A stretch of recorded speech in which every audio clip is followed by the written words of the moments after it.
Hello, my little internet people. I tried making a completely different video earlier, but my disk filled up. So, RIP to that one. That was crazy, but it'll be a different one. I'm talking about flashback stuff because I've been going into like flashback again. And fuck, man. I want to talk about like a mute superpower. So, something I learned, I want to share with everyone. I learned it the hard way because there was no option. So when I'm having a flashback, here's what I learned. When you start getting a flashback, it's my experience. The world feels like the love is like decaying or zombified or some aspect of every particle around you and every symbol, every single thing that exists to digest the world around you becomes rotten. Like there's no love. And so you feel this and you get sent into like this spiral because you've been basically launched into a different reality. It's always there. You're not sitting there like delusional, experiencing stuff that isn't real. You are just experiencing a steep shift in focus away from the existence of like something fundamental. It's like love. Some sort of contact with you and the world, or like your contact as the world. It's messy.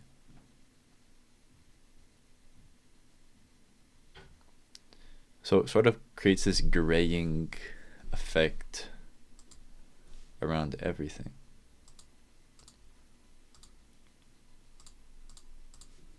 Shh, everything's fucking gray. Even your goddamn cat is gray. Laying here, you look at your cat, you're like, that's not even a real object. You're just, it's not that vivid. It's more so like the terror oozes out of everything, even your cat. All right. So usually what happens, or what always happens, is there will be a certain amount of time where you're not through this. Like it hits you, shit is going on, and you have to experience the pain of it, the pain through it. Otherwise, you're just gonna go in a circle.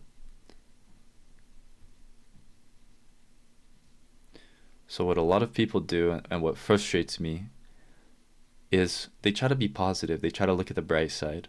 In reality, the world has just really dulled down around you, and it sucks. And you can see it everywhere. You can look at the existence of your flashback everywhere around you. It might seem scary to try and look at this like you're making a fucking anthill. You're making a mountain out of like an anthill, you know? But in reality, what happens to me that I want to share might happen to you too is I'll walk around, I'll be like, holy fuck, this is so fucked up over here. Oh, over here it's all fucked up. Everything is just turning on me, and you get this real harsh, crushing feeling amongst many, many, many, many other things. So one of the things that's part of all this is like this numbness that has just now cluttered everything. Now let's try to like avoid the numbness. What else is there besides the numbness? Let's try to break out of this numbness. Oh, my cat looks kind of chill. Okay, blah blah blah. My cat looks chill. I can focus on other things. My cat is cute. The sun is nice over here in this window. All right, this is all nice. This is nice stuff. I don't feel like I'm hurting myself or anything. But what about the numbness? Have you just skipped over the numbness? How deeply can you experience the numbness? How close is your contact to the numbness? What is hard about your contact with the numbness? Do you just divert away from it once you touch it and experience it and you realize that it's like a problem? Or do you kind of read it like a storybook? So that's what I learned. I learned to read it like a storybook. I learned to look at sensations with empathy. Like this thing is on a journey. This numbness wants something. It means something. It will take me somewhere. I can listen to it, I can talk to it. There's always a conversation between the two of us being had. Now I can just go, well, the sun is bright and shining, and my cat is cute, and I can focus on what's left. And it's a directional shift. You begin to neglect the numbness when you do this, if you're not aware of what you're doing. So what I do and how I break out of flashbacks and how I heal from these intense situations is, holy fuck, how bad is this numbness really?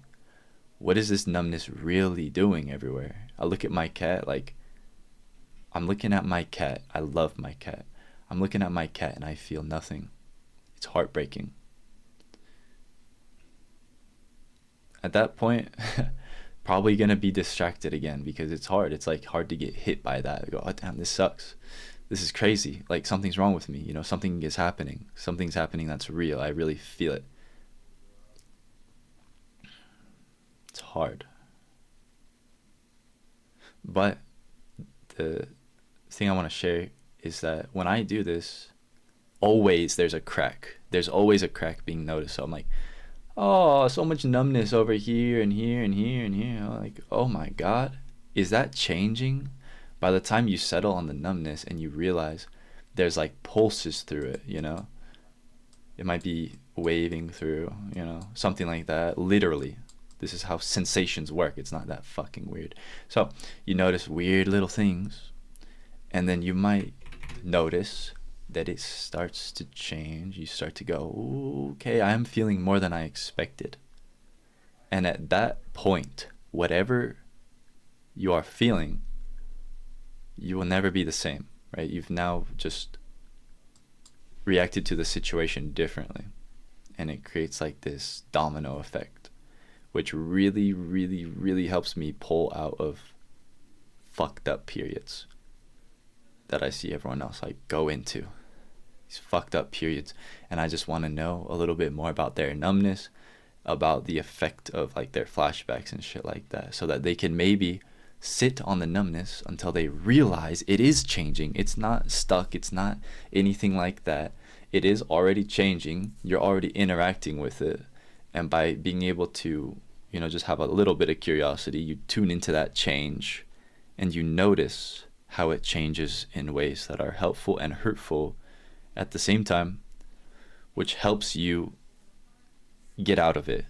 If you're not aware of this, you're going to spiral. If you are aware of it, it's not like you have to control the sensation. You just need to notice what is happening. Because if you notice a spiral and you go, holy shit, I'm spiraling, that's something you haven't noticed before at a depth that you haven't noticed before. If you know that you're always spiraling all the time, tell me something new about it. Tell me something that's new to you about it. And then what usually people do is they're like, blank, I don't know, IDK, neutral face emoji. Okay, tell me what you think it's gonna be like right here in the fucking comments, please. And then go, tell me how it really is. Tell me how wrong you are. Even if it's a tiny, tiny bit, just tell me. Just go into that space. That's the space you want to grow. You want to be there. You just want to be conductive to that direction. So the takeaway, what I want y'all to remember is flashbacks. They're an intense instance of mental obstacle, which we all relate to. Not everyone has intense flashbacks, so I'm really trying to share something that is unique to myself that I can provide. So tell me, what kind of mental obstacle are you having? What is it like usually? What do you think it's going to be like next time you come in contact with it? And then tell me how wrong you are. And tell me what that feels like, alright? Good luck. It helps me a lot, so hopefully this helps somebody. Bye-bye, and let me know.